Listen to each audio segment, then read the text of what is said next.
very good evening to you, and welcome to Politics 101, a brand new week, uh, brand new week, and brand new issues to contend with this week. Um, Last week, of course, the news cycle was dominated by the news of the appointment of the new acting Commissioner of Police, and there was also the issue of the case of the young policewoman who alleged that she was racially abused and perhaps physically abused by the son of the former Chancellor of the Judiciary. And those two issues continue to dominate the news cycle over the weekend. We know that more and more we have seen more organizations coming out and condemning the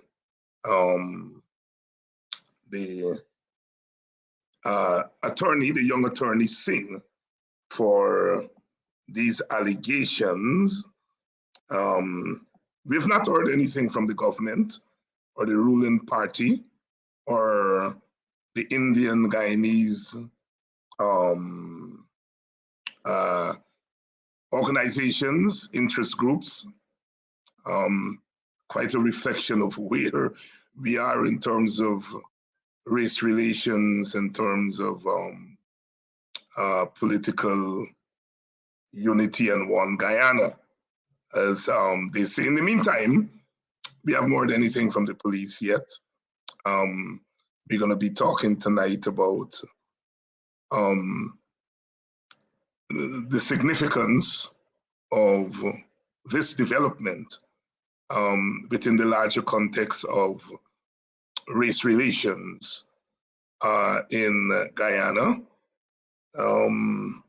As far as the appointment of the Commissioner of Police is concerned, the acting Commissioner of Police, the opposition has threatened that it would go to court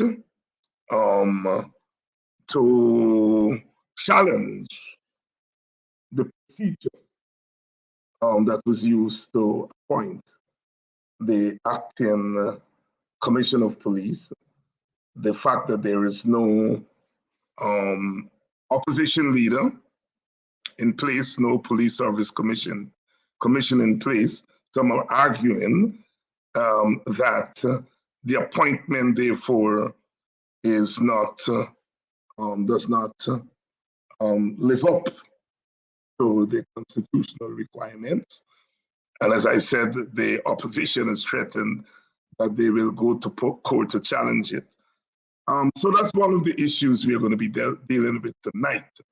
But in fact, we have had a breach of the Constitution, and also the fact that Hickins has been his name has been associated with the ruling party, whether in fact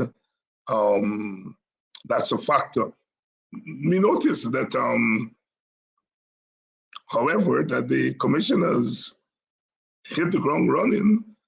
He has visited communities in Georgetown, especially low-income communities. And then I read in this morning's papers, as some of you would have, that he is warning the police against these random searches and what is referred to in the news report as harassment of the public. That's an interesting development there. We'll talk about that. As we come on to the program, there are news developments today. Certainly everyone by now would have heard the news that the representative of the list for the coalition, Mr. Granger, has written GCOM advising that Aubrey Norton and Walter Lawrence, I should replace the outgoing parliamentarians from the opposition, Nicolette Henry and Joseph Harmon. And GCOM is poised to extract the two names so that Norton and Lawrence are going to court, going to Parliament. Lord, after 2 months and more, we've had some movement in that area. We're going to be talking about that tonight. And I'm reading here that the president of the Bar Association, Pauline Chase, has recommended changing the failed formula for appointing councillors and chief justices and so on. This whole business about the opposition being consulted by the government, according to the president of the Bar Association, that formula has failed. And we have the situation of long instances of acting appointments. The opposition and the government having failed to arrive, in some instances, at suitable appointments or persons to fill those positions. And then we have the instance where the government has refused to meet with the opposition leader unless the opposition leader recognizes the government. So that failed formula, I suppose it's the failed political system of winner take all. We'll get into that.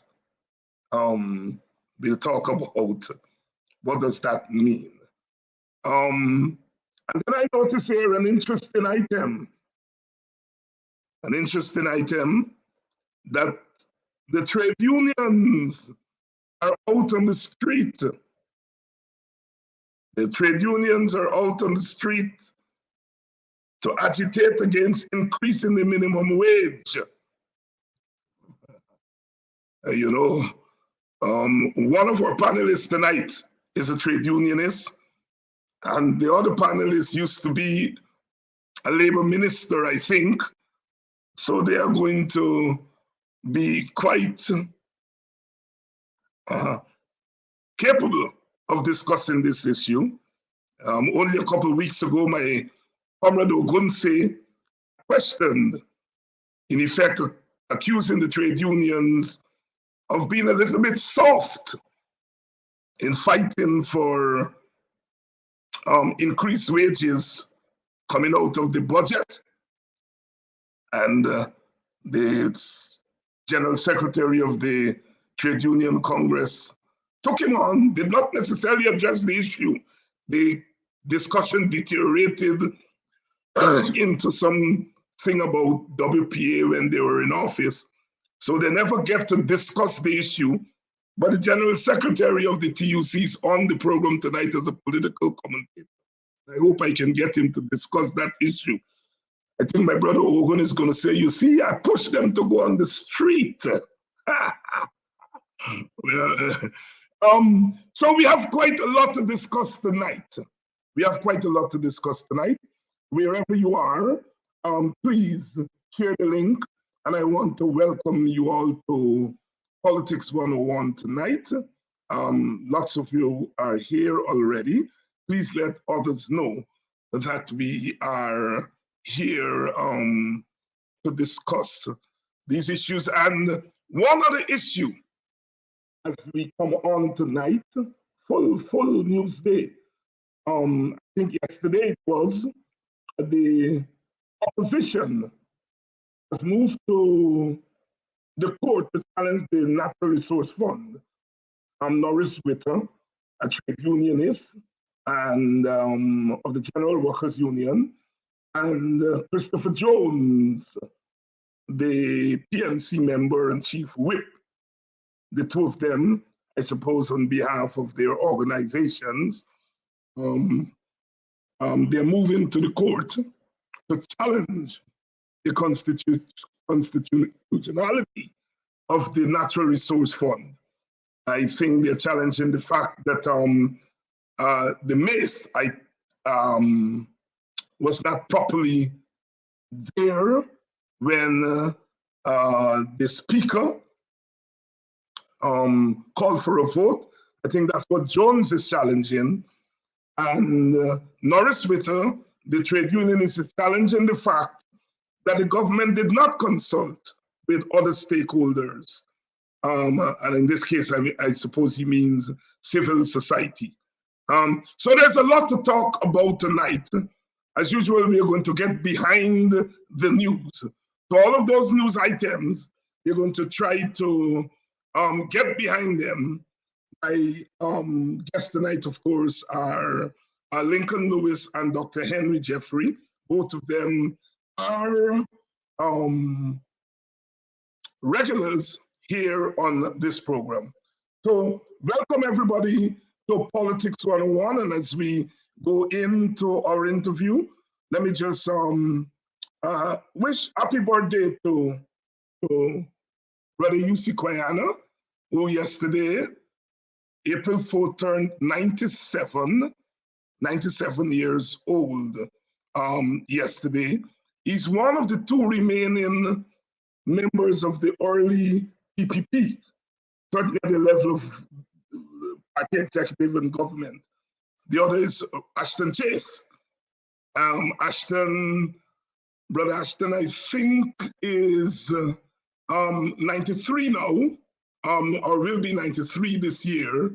And Kwayano was then Sidney King, 97. Happy birthday, Brother UC. We had him on here about 2 weeks ago, and he was talking about taking the work of Walter Rodney into the National Assembly when he was there between 1985 and 1990. And I suppose it gave us food for thought as we ponder, what does the opposition do in Parliament? What does the opposition do in Parliament in the take-all Westminster system?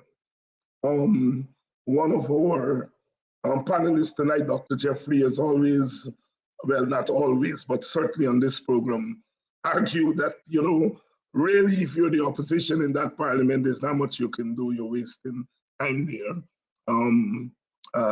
Kwayano was arguing that when he was there as one member of the WPA in a parliament that was dominated by the PNC and the PPP, and he outlined several things he was able to do, including getting the two parties to agree to a national dialogue and getting a motion through. But Kwayano is an old timer. He went to Parliament back in 1953 for the first time, and has always studied that institution, studied the rules. He knew the institution, and when he got there in 1985, as I remember it, he was deliberately sent there by the WPA because the rest of the top leadership in the party at that time had no experience in Parliament, and I suppose had little interest in Parliament. And it was agreed that Kwayano would go there. And I suppose with his standing, not just as a political person, but his moral standing in the society, one may argue, might have allowed him to get certain things done that others may not have gotten done. But that's Kwayano. UC Kwayano, the sage of Buxton, and our brother elder. Happy birthday, happy 97th birthday. I'm trying to get him on next week for us to talk a little bit more. When you're 97, you're not able to do the things in the same way as you did, but as you saw when he was on here the last time, um, his mind was as alert as ever, and voice was still there, and so on. So we are going to try to get some more out of him in the coming weeks. So welcome down Politics 101. And let me now introduce our panelists. Henry Jeffery, no introduction. Lincoln Lewis, no introduction. Brothers, welcome to Politics 101. Thank you very much, David. Um, Dr. Jeffrey, let me start with this item that I just read there about, and that is the president of the Bar Association arguing that the formula used to appoint chancellors and chief justice and so forth is a failed formula. I am tempted to ask what's new. What says you? Well, you can ask anybody that, and they will answer the question like you. What's new? Because it has been there for what, over a decade, and we have not had a substantive chancellor or chief justice. Of course, that requires constitutional reform, but it tells us a whole story about how the political process in Guyana is perceived by those in the political oligarchies. They see that they must use power, not necessarily what the law said, but they must use power, and that power must include the power to interfere with the judiciary if they are going to secure themselves and get their policies through.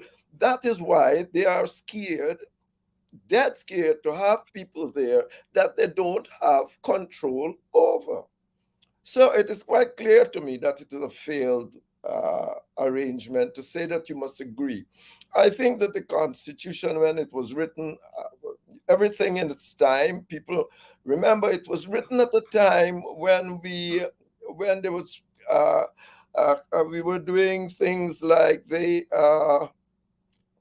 National Development Strategy, when we are coming together, the constitutional arrangement themselves were a way of bringing civil society and everybody else together to come up with a document. And there might have well been a belief or a feeling that Guyana will move on in the context of this kind of strife, ethnic and political strife. It was not so.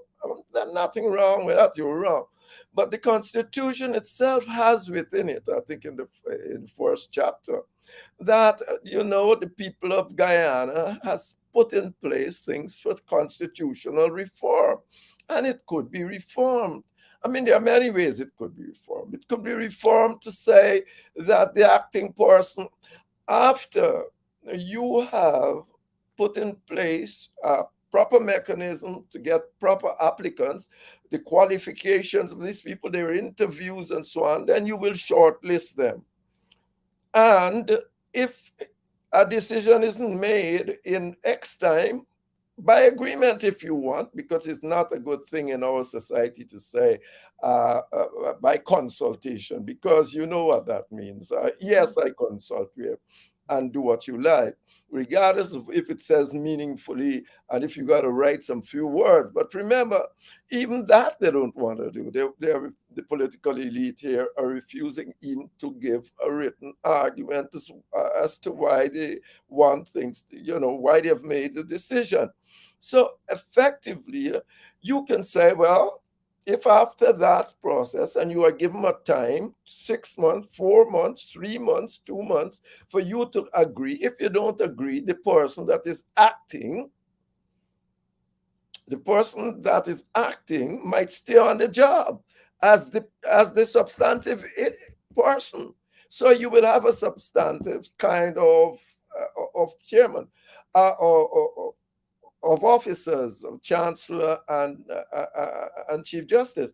On the other hand, you can get a bit more radical, is seeing that you will be having seeing that you will be having people that are qualified, because remember, you're shortlisting the best that have come up and you're interviewing them. You will say, well, let's let's put their name in a bag and pull one. The first one will be chancellor, because effectively they are all qualified and nearly similarly qualified. These things can happen. And so, yes, you need constitutional reform for that. That is the bugbear. And essentially, these parties don't want to do constitutional reform. They don't want, it was there all the time. They don't want the system change. You can't only say the PPP. They have had that position longer, but the PNC had it for 5 years too. So they don't want it to change. And that is essentially the problem.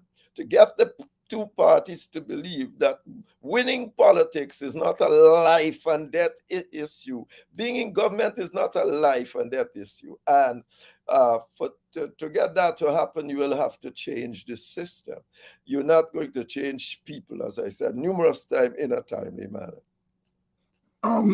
Lincoln Lewis, welcome to Politics 101 again. Your take on the observation of the Bar Association president?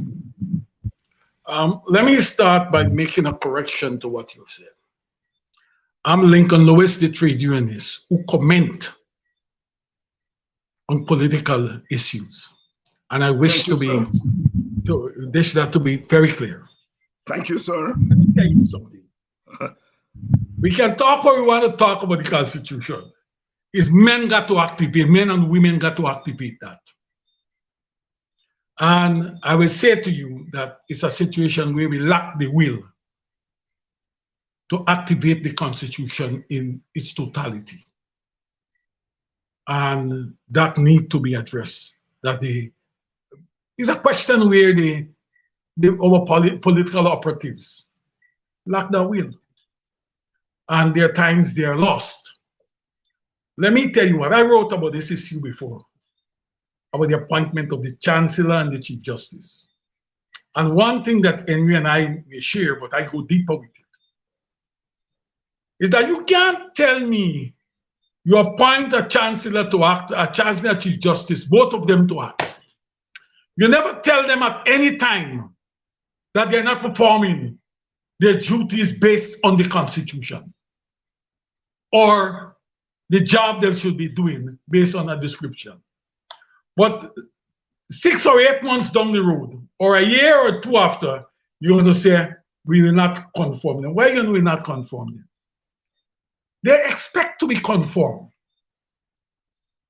If a person is in a job, that person needs to be assessed every day, and systems must be put in place for such an assessment. And if the administration have failed to put that system in place, then those people must be automatically conformed.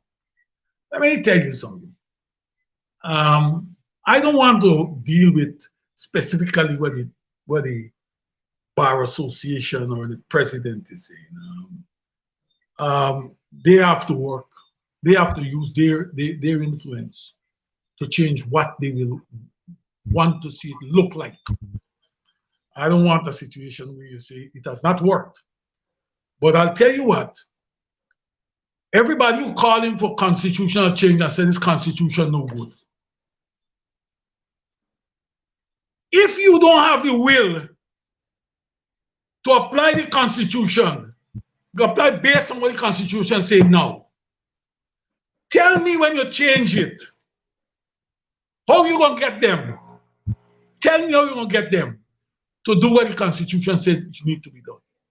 It isn't about changes, it is about the men and women.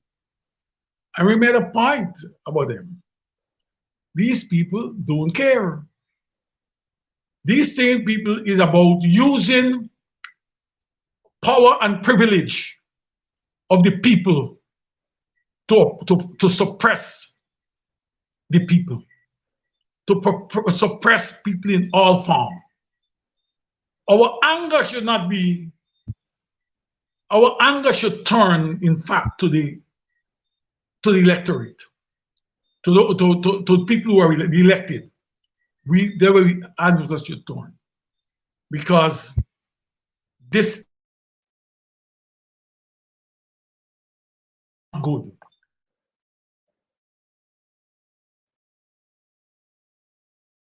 Trade unionists, I'm telling you.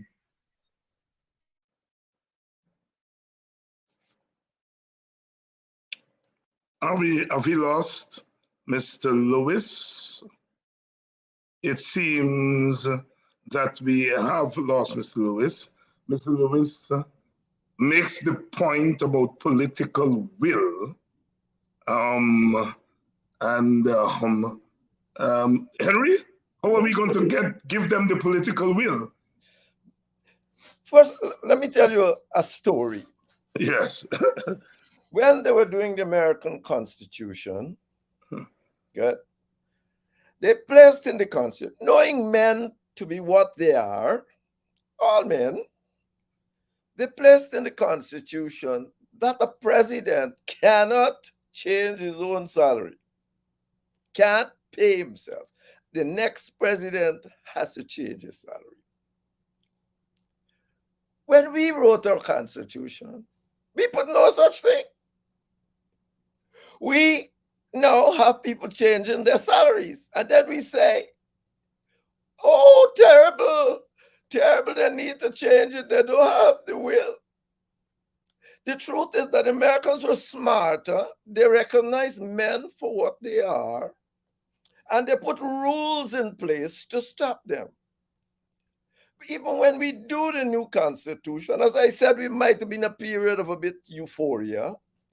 We make rules and don't put checks and balances against the rules. The mere fact that the people who wrote the Constitution says in the first chapter, maybe the last paragraph, somewhere around there, I'm seeing it, that this Constitution will need reform means that you are supposed to see where it is going wrong, where the so-called will isn't there to do what you may have expected people to do, and change it to get it done and to prevent people from behaving like this. You can't just sit down and say it's the will of men. So let me wait. Keep going. Keep talking about the will of men and see what's going to happen. Because men will never get the will to do things that are to their advantage. It's you that got to sit right down and use the process and put in place rules to prevent them, checks and balances as you see they're going off rail. You can't just lie down and talk about people and their will. Look at the PVP now. Why do you think they're doing all this craziness? Because there is no way to stop them. Stop them. There's no legal way, so to speak. You have to have political ways, to stop them. The laws that they are now here don't stop them. You'll have to have some kind of political will to change the arrangement. But that political will not come simply from the laws. It will come from activisms of various sorts. So I don't know this thing, because it's a funny thing, Lincoln always say, but it's almost saying, leave it alone till men change. I don't agree with you, Henry. Wait, no, man. All I'm saying, that is your position. Leave it alone till men change.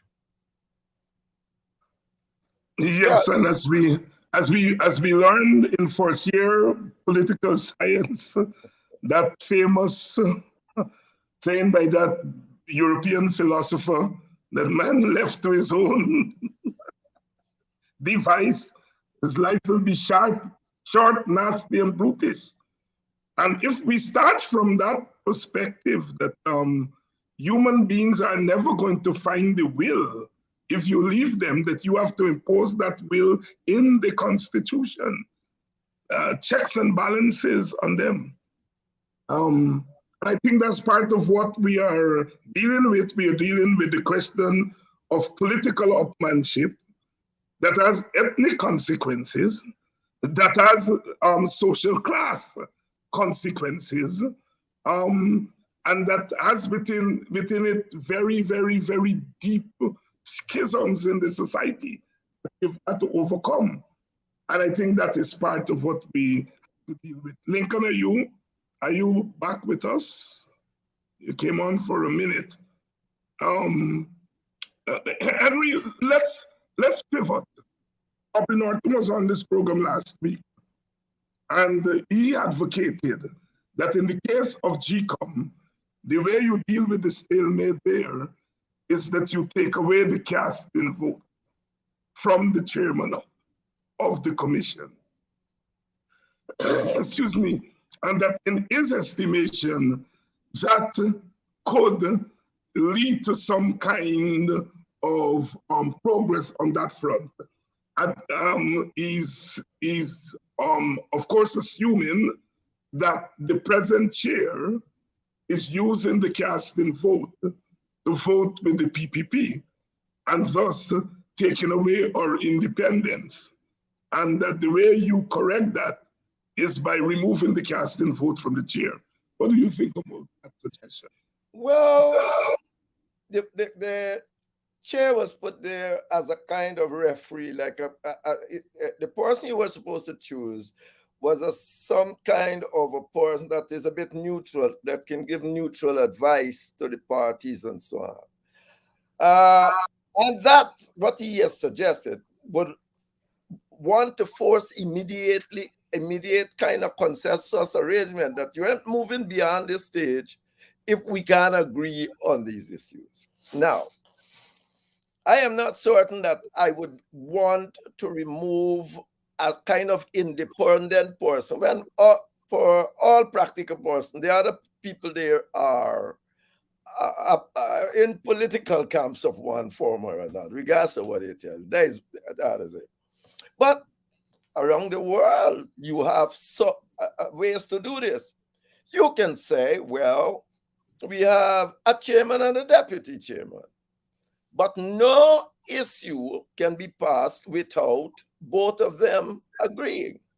Certain issues, anytime an issue becomes important and they are quarreling, they got one vote, one single vote, and they cannot move on without both agreeing to this issue. It's more or less like something happening in Northern Ireland.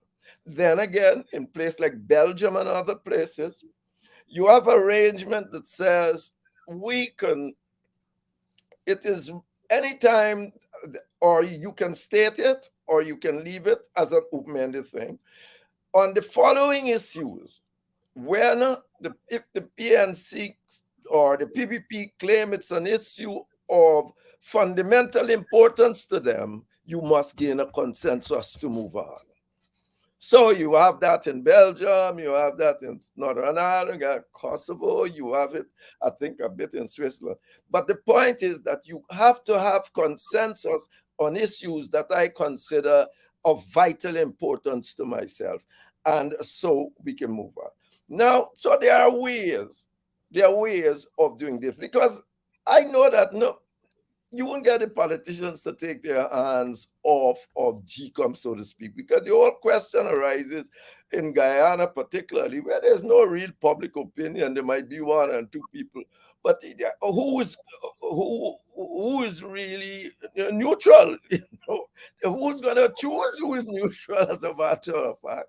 So, I mean, this would become too quarrelsome. But what you need is for the people to work together on cooperate with each other. And I'm betting you that if they realize they can't get away with certain things, they would then simmer down, as we will say. They will come with things that they know that can get past the other man on the other side, or get past this veto that you have. But it's something to sit down and talk about. But there are ways of doing it. Yes. I agree that, look, our society is not going to move forward in any meaningful way if we depend on the political leaders, the partisan leaders, to among themselves or between themselves come to some agreement. They have shown us in the last 2 years, led by the PPP, clearly that when we have power, once the law does not prevent us from doing something, we are going to do it. And even when the law prevents us and it's vague, we are still going to push the envelope. We have seen that. And so it seems to me you're correct that we have to find a way to put up in place mechanisms to prevent these leaders from operating in that way. And after 60 odd years of independence, or almost 60 years of independence, it is time that we accept that after 6 decades, waiting for, as Lincoln puts it, the men to find the will. We've waited 6 decades and they haven't found it. It's about time that we put rules in place to impose on them that they act in certain ways. Moving on, Up Norton and Valda Lawrence to Parliament after 2 or 3 months of stuff. What do you make of that, Dr. Jeffery? Well, all right. You have already mentioned my position on Parliament, and it is true. As I said before, you can gain consensus a certain time, but since I reckon, and this is my chronology, since about 1999, the PPP took off on another track. The PPP gave up their hands. They said there is no way, which is true. They start realizing the reality on the ground, that there is no way the PPP or the PNC can run this country together in a sort of open and democratic fashion. So there's only two ways to go if you're not going to do that and you want to rule it by yourself, is that you will have to become autocratic. Every one of these, if you can underpin all these issues, most of these issues you raised there this afternoon, from Ms. Buller's, the treatment, because by now, if you are going to really lose votes by her not, by treating her in that way, at least by now the minister would have called it. He would have called the police and said what's going on, and the police might have said, let me pull out a statement, or call some pressman and say, yes, the lady come and we are looking at these matters, and so on. But from what she has done, she's gone to court with this matter as a private sort of a thing, so far as I'm aware. Therefore, it gives the impression that the police is not doing nothing. I'm not saying they're not doing nothing, but certainly, if you were going to lose votes by this happening, this sort of thing, if you had what I call a united public opinion, where these parties are losing votes, but the PPP won't lose any substantial vote by this behavior. Indeed, they might show that they're strong and can stand up, and that sort of a thing. And all of these things are like that. Essentially, they can show they're strong, standing up to Black people and all of that, and that is how it will run. And it's no different on the other side from what we see over the last 5 years. So effectively, you can't rule Guyana in that fashion. You cannot do it. We need to sit down and do something about it, as you said. Lincoln is, yes, go ahead. Lincoln is back, but you go. Yes, Mr. Norton, and I said, and you said Guyana did some stuff. Well, you can, but those are minor stuff. It's not to deal essentially with the question that are the issue of power. I mean, everybody can, because we meet each other in Parliament, you can talk to each other. I have done stuff during my time in Parliament. I've done a lot of stuff. I helped to, if you might know, to organize constructive engagement between Corbyn and Jagdeo. I tried to do that. And we did it, and it was, well, it was one of these days we have to talk about that. So you can do these things, but that doesn't affect really the transfer of power and things like that. So when you are going to a parliament, it's fine. I'm not saying you shouldn't go. What I am, and Mr. Norton, I'm certain will do well there. And Valda is old hand there. She knows the movements around that place. And she's also quite a friendly person, tend to be friendly with everybody, and so on. Yet can maybe come and bring people together to talk and all that sort of thing. But the central issue, and that's why I went back, spoke to the central issue in Guyana is Guyana will be ruled by a consensus, or one of these parties believe they have it covered and can rule by way of their ethnic votes and manipulating elections. Lincoln?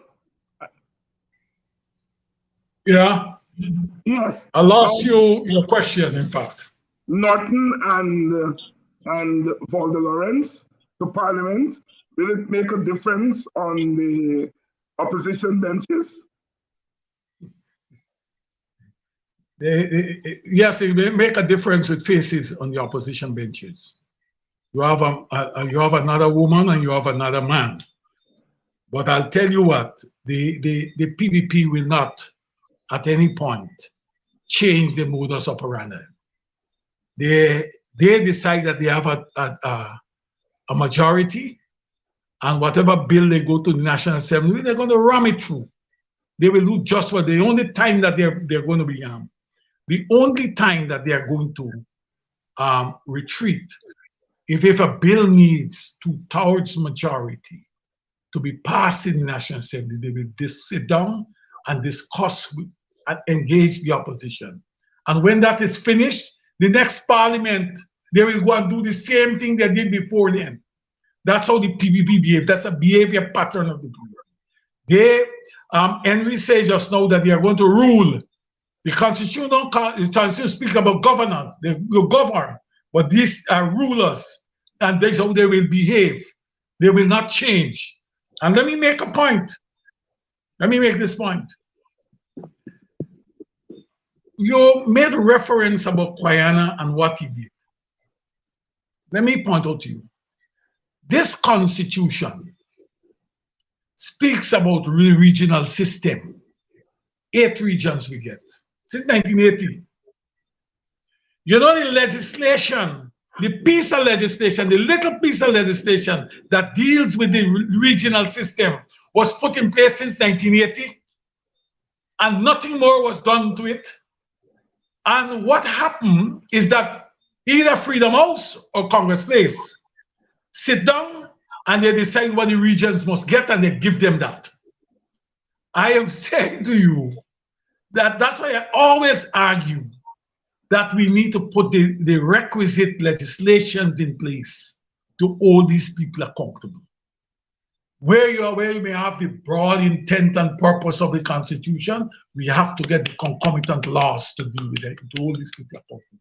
Unless we do that, we're not going to get anywhere. And let me tell you this, PPP is going to dig their heels down. What will have to be done is some sort of changes in the system for regions and so on to benefit, because they are going to continue. For instance, let me give you an example. We are talking about Norton and Valda right now. About 2 weekends ago, Mr. Jagdio went to Linden, and he tell people all the thing, and he promised them how much jobs he's going to do. Where those jobs are, they're going to end up where people are going to be cleaning gutters. They're not going to pay NIS.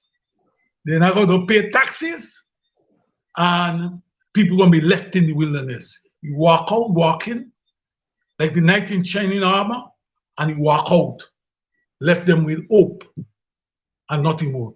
I'm saying this because the regions, we have to, from what Norton and Valda, what I will encourage them to do is to move to carry legislation to Parliament that strengthen the regions, or even change the way that we elect our representative.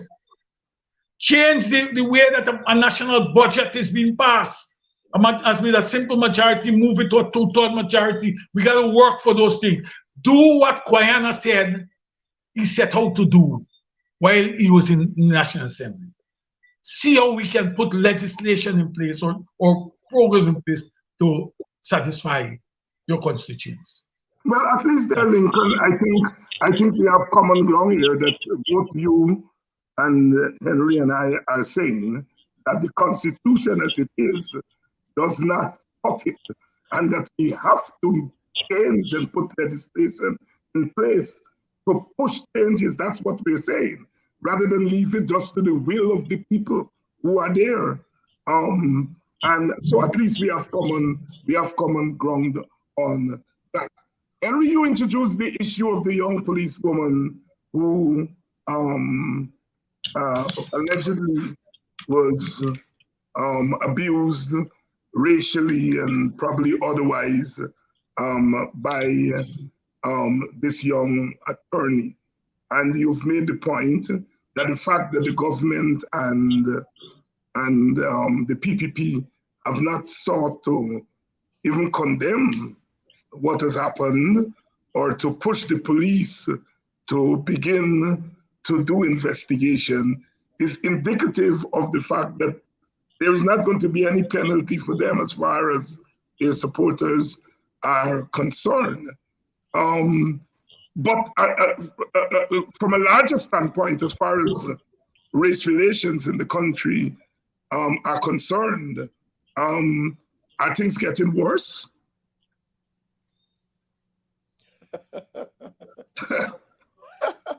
I tell you that I don't know that it's ever been worse.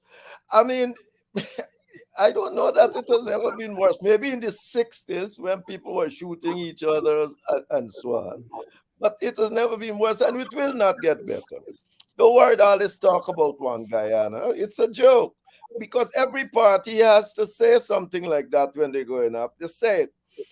The way Lincoln spoke about going to Linden and giving some people some jobs that tomorrow they finish and they have nothing.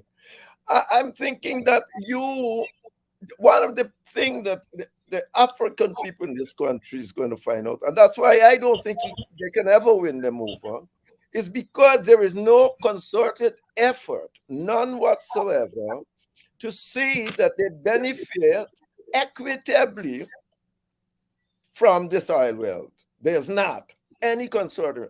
All this talk about local content will go essentially to those who have capital. They are the one will invest. You might go and have a job or a few jobs and so on and all that, but it is an investor that creams off all of this. For the government, any government, the coalition government, any government to move off sensibly that want any sort of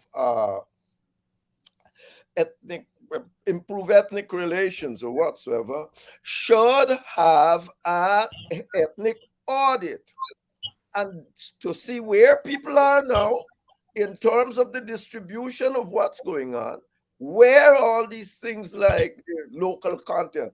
I bet you, if you do the local content policy, if you do an audit of the projection of what will happen to the local content policy, you will see that the set that is left for Guyana, which might, let's say, is about 30%, because I don't know much of that would be left because everybody Guyanese and they're setting up formed Guyanese and all that.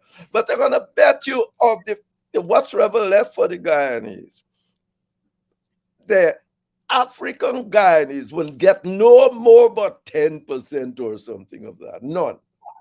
And that would never, and people will see that as you go forward. People will see it. It will be there, and you're going to have all kind of political operatives going up there and stirring up problem based on it. So you never believe that unless you can show people in modern times that you are doing things like that, they will never, never turn and say, "Oh, you're wonderful." They're not stupid.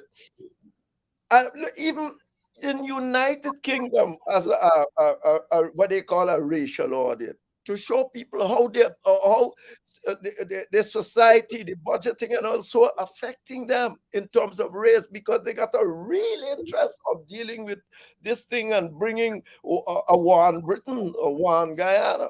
So no, no, no, no, no. It has gotten worse and it ain't going better. It's gotten worse.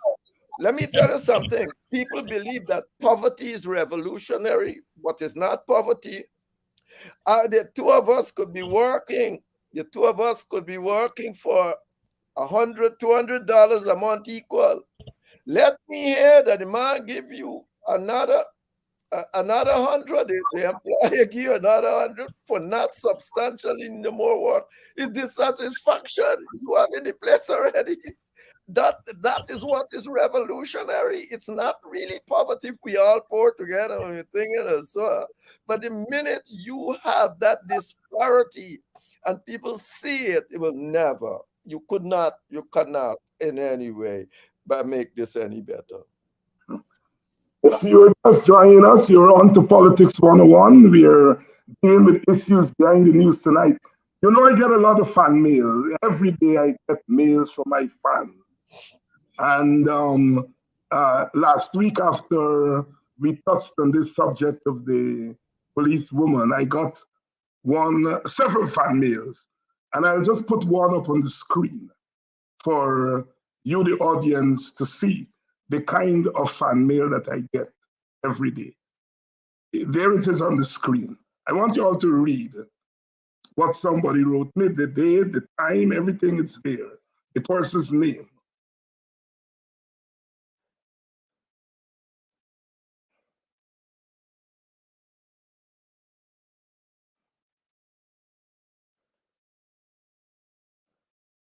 You all read it. I assume that you finish reading it. The reason that I put that up, put that one up, because this very person in this morning's Kaito News wrote a letter to the editor. This same person, the same name, at least the same name, wrote a letter to the editor, berating Norman Brown and so on. So this is not a random person sitting in some corner in Queens. This is a real person. He or she was not afraid to put their name, and he or she wrote a letter to the editor in today's paper. So this is obviously somebody who is quite active, follows what's going on, and has some sense. And this is what that person wrote to me. So when Henry Jeffery says, it's not getting any better. If we go by this, and again I said this is not some isolated person, because like I said, the person wrote a letter to the editor. You'll go and look at the first letter to the editor. I'll try to pull it up when we take a break. You will see this very person wrote a letter to the editor. And this is the kind of stuff that we have to deal with that makes it so difficult for us to find common ground, because the PPP knows that this is the kind of support it has to deal with. And so therefore, it's never going to lose votes based on what happened to Ms. Wallace. Lincoln Lewis, race relations, getting any better? I want to tell you that we are far, unless we are prepared with an open mind to sit down and discuss this issue of race relation. We are going to continue to lose ground. I'm not seeing anything better. I'll tell you my own experiences in civil society. As you talk about right and wrong, when it comes to principles and infractions and so on, I am finding in civil society is that there is always a position when you seek to hold the people. When the people does something, people become tongue and mouth become muzzled, and they always try to spin around and do not want to deal with the issues or the infractions that may be committed by people, be them in opposition or be in government. So this large group of people who we call ourselves civil society, there is what we call a clear departure on many occasions from the old embracing universal principles and applying them based on the conduct of political parties. This thing is not going to get, it's an Herculean task. It's not going to get better.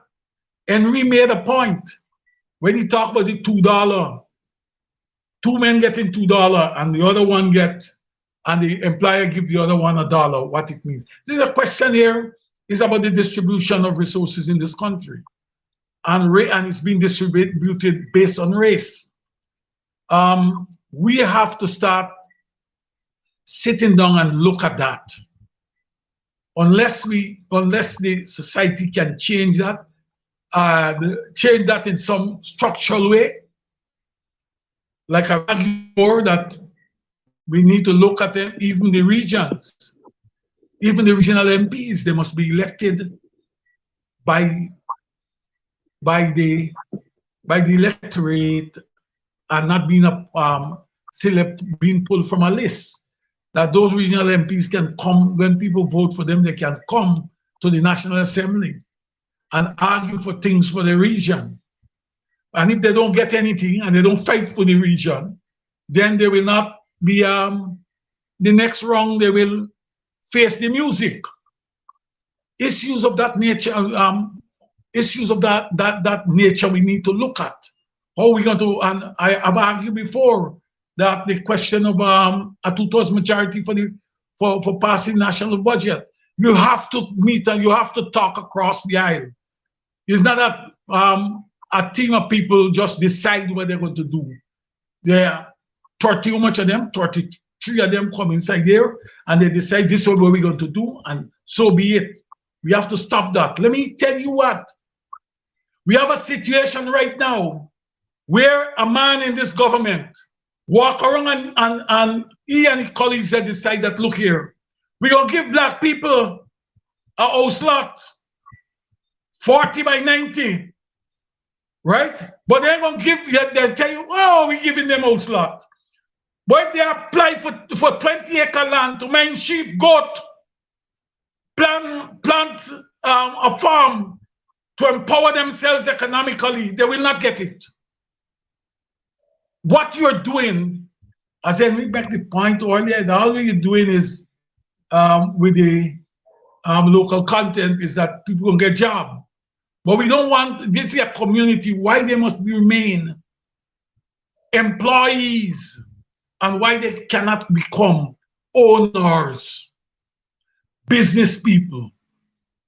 The system that thing, or the decisions that are made by the government is that they must keep them always as people who are not only employees, but they must grovel for their survival. We have to look at it differently. And the only way we can do it is to come up with our own programs, right? The community that come up with this program. As I'm talking here, I'm going to tell you about they're going to cost you.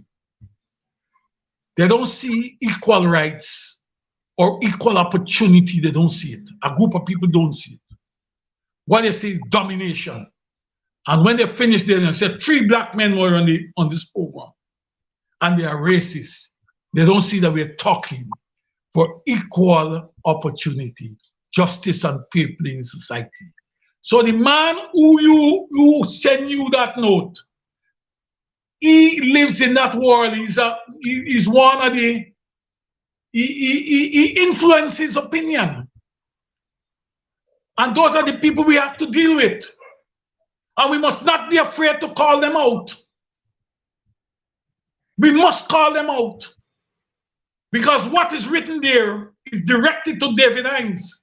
But he's not only talking to David Hines, he's talking to me and talking to Jeffery and he's talking to the other people who look like us. If anybody from our community come out and say that, the PPP will destroy us out there. They will call us all names. In 1997, when I talk about slow fire, more fire, contextually, a group of people spin it around and say, I want to burn down Georgetown and these type of things. You know, the same people now are at it again. Change has to come in a different way. We have to hold hands and we got to fight here. That's all I get to say on this. While I have here, Lincoln, I noticed you were on the picket line this past week. The General Workers Union, I understand, Clerical and Commercial Workers Union is giving some solidarity. We were not given solidarity. We were not given solidarity. He's not giving solidarity. I'm talking about the CCW is joining in. I read that the CCW is joining in the General Workers Union. No? They were there in there as a union. Okay. The president of the CCW was there. All right. The point is that they're talking about the $60,000 that was agreed upon by the tripartite committee some years ago. When this government came to power, the president was bold enough to say he talked with the private sector, they will not implement it. That happened in 2020. 2021 has come, it has passed. We are in 2022. We have asked in our proposal to the government, budget proposal, that it be implemented now. But we see that it should have been more, right? Based on this current circumstance. Norris Witter is one of our representatives on the tripartite committee. He was there leading the charge for that $60,000. So what we are doing is to start an exercise. We didn't go to the national convention center. We didn't go in first and foremost to the office of the president. We start at Critchlow statue. Let Critchlow tear on them. So what you're seeing there is the beginning of a number of things that we are going to be looking at. That $60,000 is only one of them. We are going to move because this minister that we have, who walking around talking nonsense all the time. Henry, I want to tell you this. I always believe that even if I'm offered the job as Minister of Labor, I will not take it.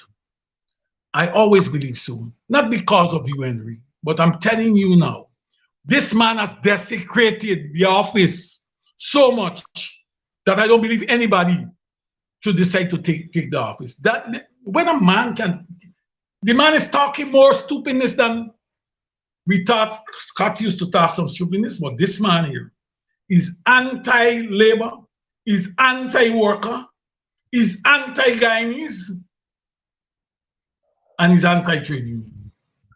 And he's the next one. Let me bring you in as a former minister. But I remind you, Lincoln, that this very man there, who's a minister now, used to be a PNC man. He used to be part of the progressive wing of the PNC. And today, you're calling him all those bad names, anti-work, etc. Henry, why? No, you are wrong. You are wrong, and you're wrong, David. He's not a progressive. He joined that progressive wing, but he was never progressive in mind, in thoughts. All right, I take you. Henry Jeffery, you were once a labor minister. How difficult is it to be representing a party in government, although you were, I guess, civic, right? And the public service workers are mostly of the group that didn't vote for the government, and they're pressing you for wages. Talk us through how you deal with that conundrum, as I see it. Well, that's only one aspect of being a labor minister. But obviously, you have the rules are quite clear. And in my time, the rules were now becoming, the new, people are now discarding the rules.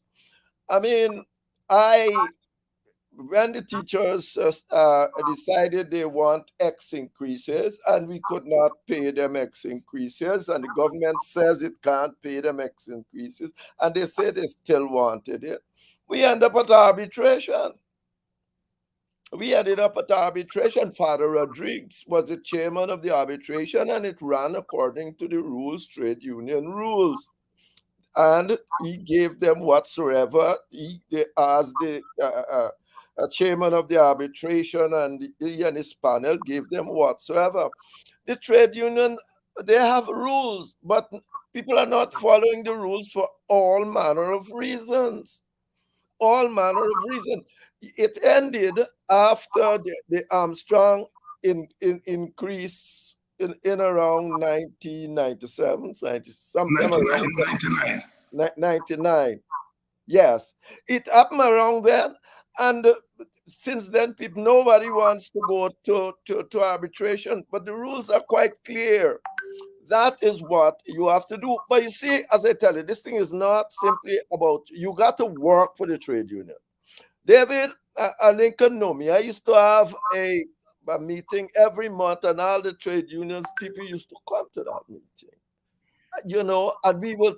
The private sector was there too on a monthly basis. I passed in my time. I passed the Labor Relations Act. I mean, people can have trade unions of their choice. Today, I see they're running around with occupational health. I passed the Occupational Health and Safety Act. I passed the Discrimination in Employment Act. I passed a whole lot of. I passed the Help and Shelter Act and give them my office, my labor office, to open the first office there in Home Street. Many other pieces of legislation, but you see, for instance, I am the person that actually increased the time when shops can open. That was one. Sometimes I sit down and said to myself, that was one of my more traumatic things, because I am saying, if 1 minute the churches wake up and realize that we want to tell people they can open shops on Sunday every day, excepting Christmas and and Good Friday, they're going to rebel, because even in places like Guyana and so on, but it was the trade union, the private sector, and the government who sit there and made those decisions. There are always going to be difficulties, but you see, we were working together on these issues. The Trade Union Recognition Bill took nearly 4 years to get through. It was Desmond White who had to, the PNC was against it. It was Desmond White, and then last day almost that had to stand up and say, all right, I'll support it, something to that effect. And it passed in Parliament. So we were working together, and you got to work with people together. It's not a simple matter calling people and say, oh, let me deal with this strike. If they don't know you, if they don't have some sort of faith that you know what you're saying and all, they're not going to do it. So that's what I have to say about it. It's one of those is a job, but at the same time, you got to build good relationships with it and so on. All right, Politics 101. We are touching on a lot of issues tonight with Lincoln Lewis and Dr. Jeffery. We're going to take a short break, give a plug to those who are running for the leadership of the Teachers Union. And when we come back, we will continue our discussion on the issues behind the news. It is time for change in the Guyana Teachers Union, and 2 candidates, Vanessa Kissoon, and Coretta McDonald are running for President and General Secretary respectively. Listen, as they tell us why teachers across the country should vote for them in the election. You're running for president of the Guyana Teachers Union. Why are you running? I believe that it is time that the Guyana Teachers Union and teachers get the type of representation that they deserve. I believe that it is time that teachers be respected. And I honestly believe, Dr. Hines, that I am the person to take the Guyana Teachers Union and the teachers of this beloved country forward and into the future. What have you learned about your stint as General Secretary that makes you want to continue? Coretta McDonald is a part of a team, and I've been promoting team. The fact that you're asking me this question about what I've learned, I have learned to be even more resolute against this regime. I've learned that. I want to say to teachers, on that ballot paper, you're going to see the various positions. So you'll have president, you have 2 names there. Look for Vanessa Kissoon, put your X right there. For first vice president, you're going to see 2 names. Look for Lesmin Collins, put your tick there. For second vice president, you're going to see 2 names. Put your tick to one of those 2 names. Then you're going to see the position of General Secretary. You know where you have to put that, Coretta McDonald. Vote Vanessa Kissoon for President of the Guyana Teachers Union and Coretta McDonald for General Secretary.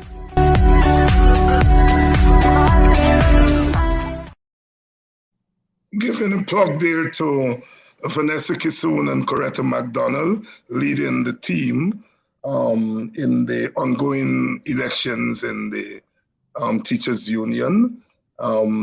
This program has endorsed those 2 candidates and their team.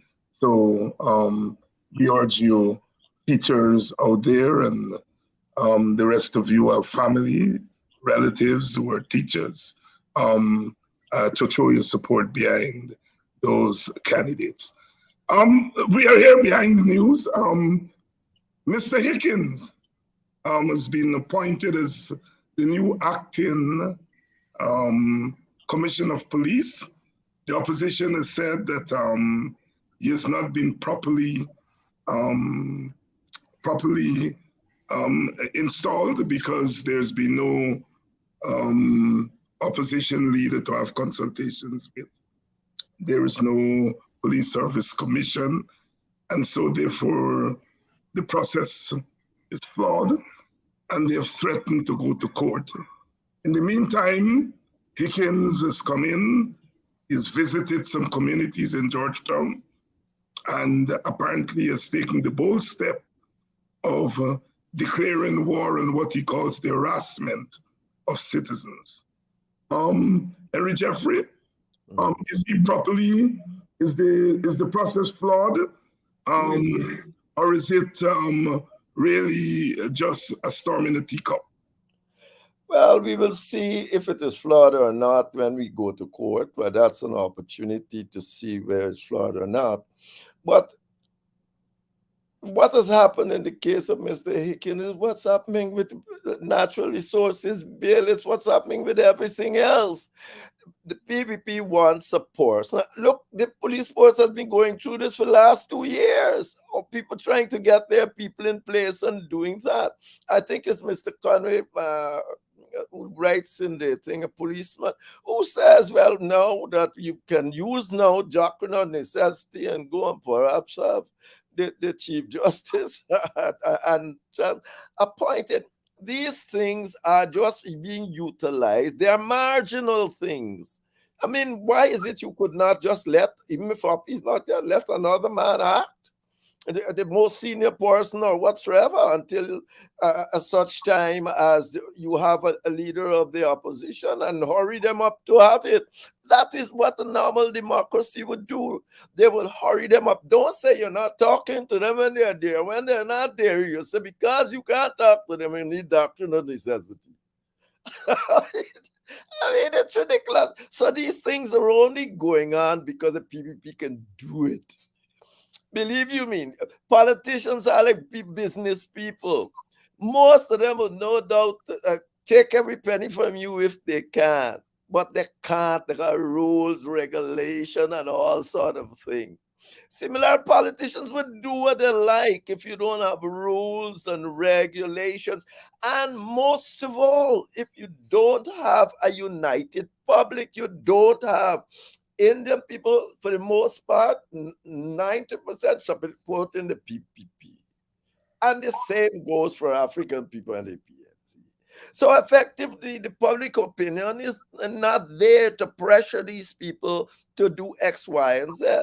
So whatsoever happened, Mr. Hickins, well, Mr. Hickins has been known as a supporter of the PPP, and they want him in the position, and they find some sort of loophole to put him in the position, and that would be that. Maybe before the case gets called properly and finished, they can do, the leader of the opposition can be there, and they can make all the other arrangements, because we have seen already that he is there, and they can make all sort of other arrangements to either maintain or change the status quo. But what the people is doing don't interest me. What it does is make Mr. Hickens' job almost far more difficult, because there's no consensus about him, for one, and then there's no consensus in the political system, for two. So all of this, he can walk around and talk. Everybody can talk a lot. But what would it mean to the ordinary populace? That is the central issue. Is life become much harder? When you get when that sort of thing happens with you, your professional life becomes harder. You look like you're coming through some sort of back door and all that sort of a thing. You know what it is. Even if when you're at university and somebody give you a professorship that is questionable, and you know what happens. So I don't want, if the political systems are behaving as it does because it could, and we sit here, the rules and regulation allow it to do so. You have to have proper rules. You have to struggle for those rules. And until you have them, political systems will tend to do that in Ghana. As you say, they've been doing it for 70 years. So what's to stop them now? Lincoln? I think we're having some difficulty in bringing Lincoln there on board. Henry, we have gone to court on the Natural Resource Fund, challenging it on two grounds. One, that the MACE was not in place, and on the grounds that the civil society organizations were not consulted. Basis there for a good case? The last one, perhaps, because they've all, most of the one, no come out and say we were not consulted. Maybe the private sector commission, no doubt, to say it's a civil society. So there's a case for that. As to the one with the MACE, I'm not too certain about that. I mean, that also is just going to the margin and pressing the issue, because you seem to be in a very tenuous kind of a situation. So you're putting things there. But you might get something there, because I think it was Jeffery Bernard during another case I did with the when I was trying to change the rules in the medical council to say you must have lawyers, you must have doctors, not doctors alone. And the medical association was trying to fight me down for 2 years. They're fighting me down court every minute, court, but I keep going and going. And there's Bernard. I thought I won a case at time, and then suddenly they said I didn't consult. And I said, but I consulted. Desiree Bernard then says, well, you didn't give reasons. You're supposed to give reasons why you have done this thing. All right, that was an improvement on the law. I never quarrel with that as such, but after all, Forbes Barnum, they say used to just pick up the phone and call Judge and say, well, all right, you don't agree, but we consulted, bye-bye. and that sort that sort of thing. But things change, and the result is that we went on. And at the end of the day, we got the medical council changed, and we ended up with lawyers and sociologists and others on the council, just simply instead of all the only doctors must be there. So people do things that they can get away with. And yes, in terms of the consultation, there might be an issue there that they can run with. But I'm not certain about this thing about the maze and all that. But you never know. It's the courts, and I'm not certain about all that. Every day was Jagdeo gave an interview in relation to the Natural Resource Fund, and he made this observation that they were not trying to get, and these are my words, they were not trying to get political diversity on the Natural Resource Fund board. Were you struck by that? Of course. I mean, you see, sometimes they speak as if a technician is apolitical, and then they speak a certain time like if person that are political can't be technicians. Now, what you want on a fund like that, I would have thought, when you're making decision, it's because a high level sort of a thing. You got to have some survey about politics. You have to know how the political process is going on. I don't think there's any decision that you can just make that is without some kind of political consequences and all of that. So effectively, I believe, yes, I heard that statement. I say, well, try right there, because no technician can come and tell me that's strictly a technical issue, unless it's some engineering thing they're throwing in some screw. But now when you're making policy, at policy levels, all sorts of implications are there. So I don't know. Dr. Henry Jeffery, Lincoln Lewis is back, I think. Lincoln, are you here with us?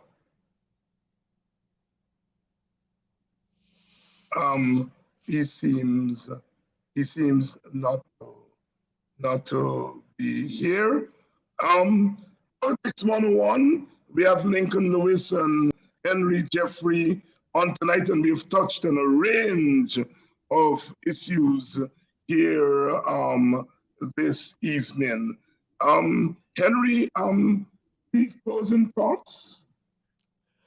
Well, Aubrey, remember this was supposed to be the major thing here we were talking about. Right. All right. So he has gone to Parliament. I hope for his sake that he does not get bogged down in Parliament, that he uses it strategically. Aubrey needs a good ground game. He needs to be in this community, just not go in the community. He's got to have a clear strategy for dealing with the community, because he's going to face two major issues. The first one is going to be the clean list. Well, three if you want the clean list. GCOM, he wishes to change it, maybe to make it more consensual, because then if he's saying he wants to get rid of the casting vote of the chairman, then she can only give or advice, but without consequences.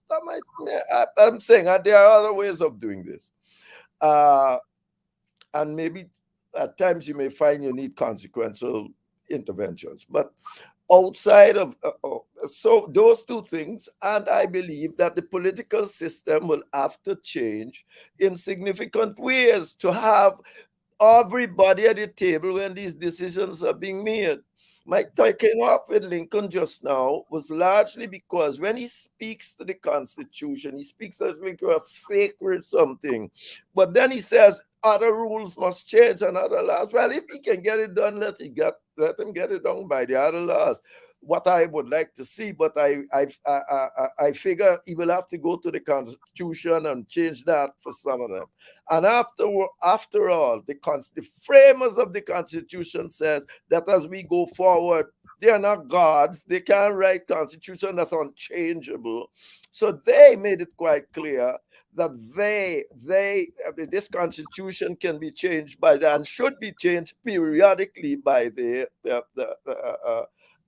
people of Ghana. The next issue, of course, as I said, of the three, the old question of sharing power is a thorny issue in Ghana, but until it gets on the table and something is done about it, I don't care what form that it takes, we will always be fighting at each other's throat, because the people who we vote for will always be fighting for political power. It would be a life and death struggle.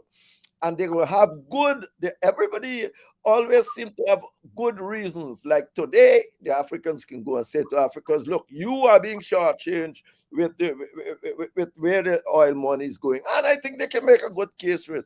But there is no need for that. If we sat down together and come to a decision, we can say, well, this can happen now and that can happen tomorrow. But if I'm not at the table and you're making it, you are not making it for me. It's as simple as that.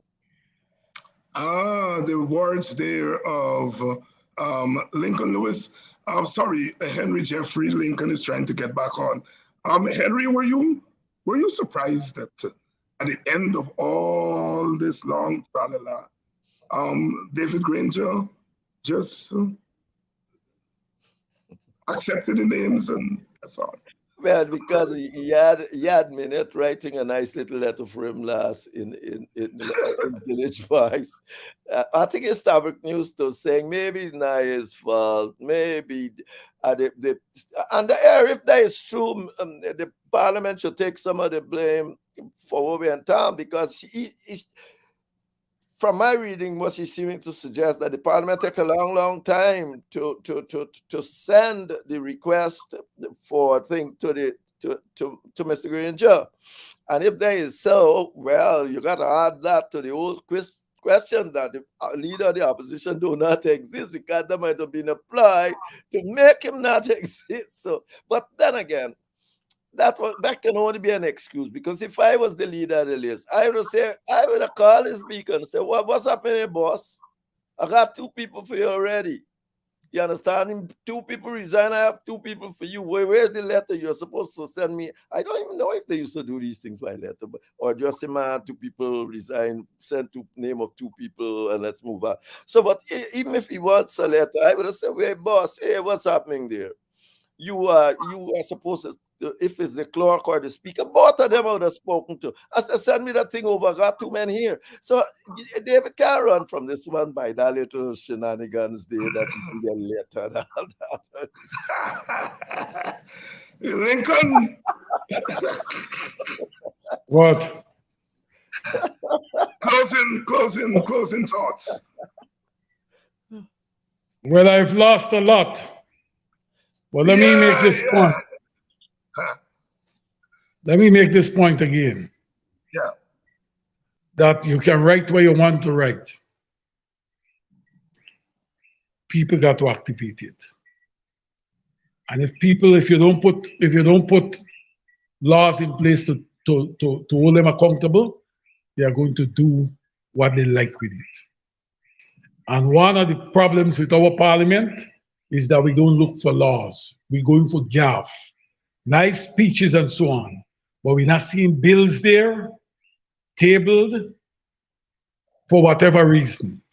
I looked at like the National Resource Act. I look at what Norris and what's his name is doing there. Yes, we like it. We sat with Rice there and we talk about it, and we go in there with it. Support what Norris is doing there. Let me tell you, this matter here with appointment of the acting commissioner of police. If the opposition say they're going to court, they should go. Nothing should be the court is the place where we adjudicate our problem. That is the institution to do it.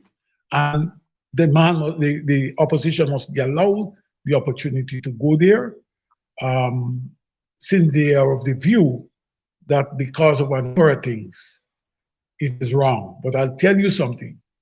Here it goes again. The PPP will not appoint a police service commission. They will not appoint commissions that will stand in their way or question what they do. Since 1998, we have had what we call the Constitutional Commission that did the reform and so on. We have got the legislation for the Human Rights Commission. Most of the time the PPP has been in office, they have never appointed the Human Rights Commission. They don't see these things as a part of the government's governance structure. They see them as a bug. So the point here, like Arman resigned, and it happened, his resignation took effect mid-March. They never tried at any point to have somebody replace Arman. It was good for them. They come now and say that with Arman and what's his name, and the Henry, they lump them together at the end of the month, votes at the end of the month, and then ask for the appointment and ask for the replacement. And by then, you give the opportunity to put the commissioner, acting commissioner, somebody who they feel can carry out their biddings. Let me point out to you. I was there the night when those people were shot on the bridge. You were there, David Hines, that same night. And the man who was in command of the police force at the time, and who we saw the bridge a number of times, was Hickins. And even with all the public outcry they're setting on put Hickins there as commissioner, it tells you the mind of the people, the mindset of the people who we're dealing with. And when Hickins gone out there, say meeting community, is another facade again. And when he talked to the sergeant and he tell them, but they must not harass people, you know why he's telling them? Because they raise farmers who they lock up in the quarantine, right? As supporters of the government. But let there be what we call a protest in Georgetown, or the people in Georgetown do something. You see how they will handle it. It will be handled differently. That is the PPP. We want somebody who will carry out our biddings. I am sorry for him as a human being, but so be it. Let me tell you this, David, in closing, that even if the policeman take a bribe on the road, there are many people who turn their eyes and else night to what they do, because you can't pay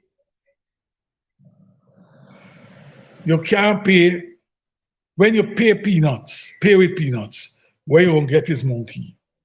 You can't give them a wage or a salary that can't pay the house rent for one-room apartment and expect them to operate at their optimum and be clean.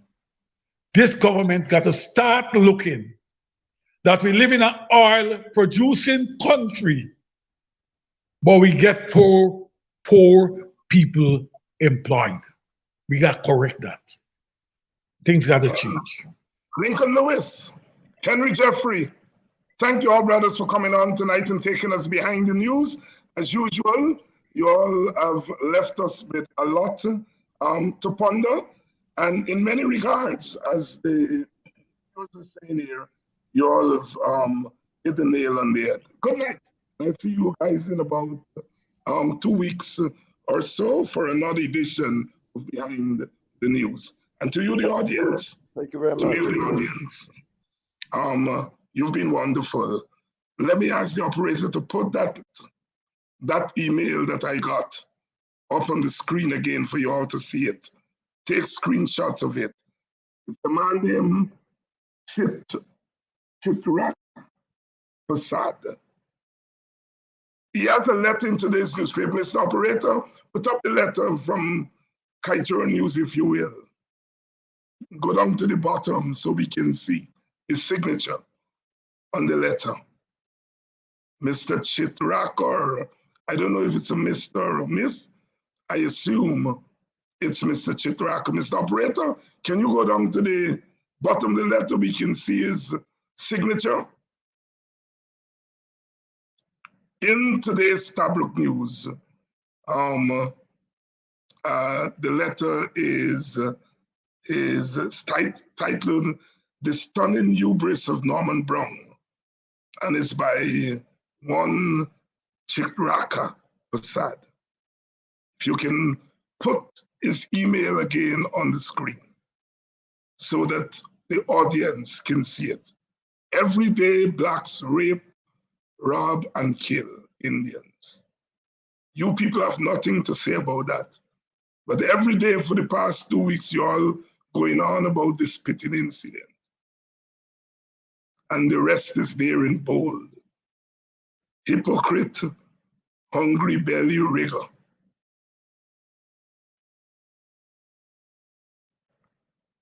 That's what we have to deal with in our Guyana. Good night. I'll see you all tomorrow night. Tomorrow night, we're going to have the political parties on, AFC, PNC, WPA, and they will be dealing with the issues in the news. Here it is. Charin Older, Kemrat Ramchatan, Takumo Hunsen, Tabitha Sarbo Halley, sorry. Those are our 4 guests on tomorrow night. So again, tomorrow night, a power pack panel, and we will be, as usual, getting to the analysis. Good night. See you all tomorrow night. Please help keep Politics 101 on social media and broadcast television. If you are in North America, please donate via Cash App or PayPal. If you are in Guyana and the Caribbean and don't have access to Cash App and PayPal, email your pledge to dhines6106@aol.com and we will direct you how to get your donation to us. Thank you in advance for your donation.